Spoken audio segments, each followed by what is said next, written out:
Maayong adlaw, Uponganons! As we look forward to this upcoming celebration, let's remember that the canonical coronation of Nuestra Señora de Regla marks a significant event in our faith and devotion. The title of canonically crowned is a rare and honored recognition granted by the Pope himself to a certain Marian images with deep historic devotion. This 70th anniversary reminds us of our history and the countless blessings and intercessions received through Nuestra Señora de Regla.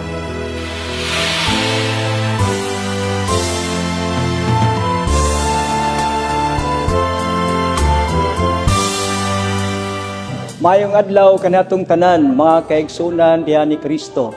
Sa mga parokyano, sa mga peregrino, o sa mga deboto sa mahal nga Birhen sa Regla, atong gipahibaw nga karong umabot Nobyembre 27, mao ang atong pagsaulog sa ika-70 katuig nga kasumaran sa canonical coronation of the Blessed Virgin of the Rule.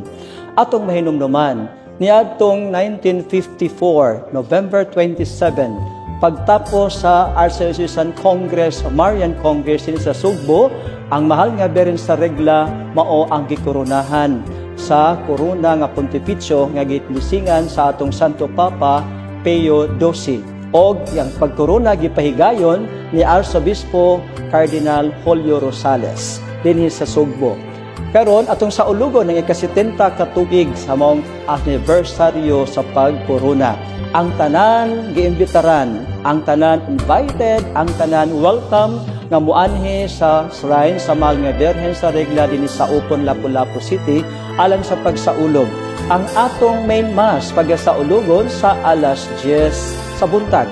Uban ang obispo sa Dipulog nga si Bishop Kair Mari. Mao ang mangulo sa ato sa pagmisa niining anibersaryo.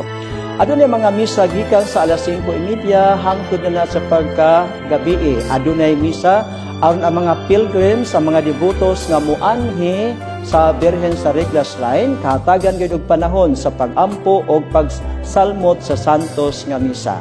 Ang tanan welcome dinhi sa atong shrine sa Nuestra Señora de Regla Parish National Shrine.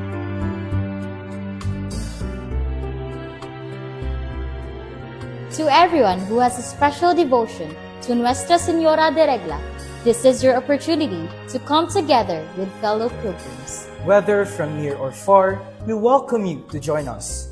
Find comfort and strengthen your faith through her intercession. Let us come together to honor, to reflect, and to celebrate your love and protection over our lives. Viva Birhen sa Regla!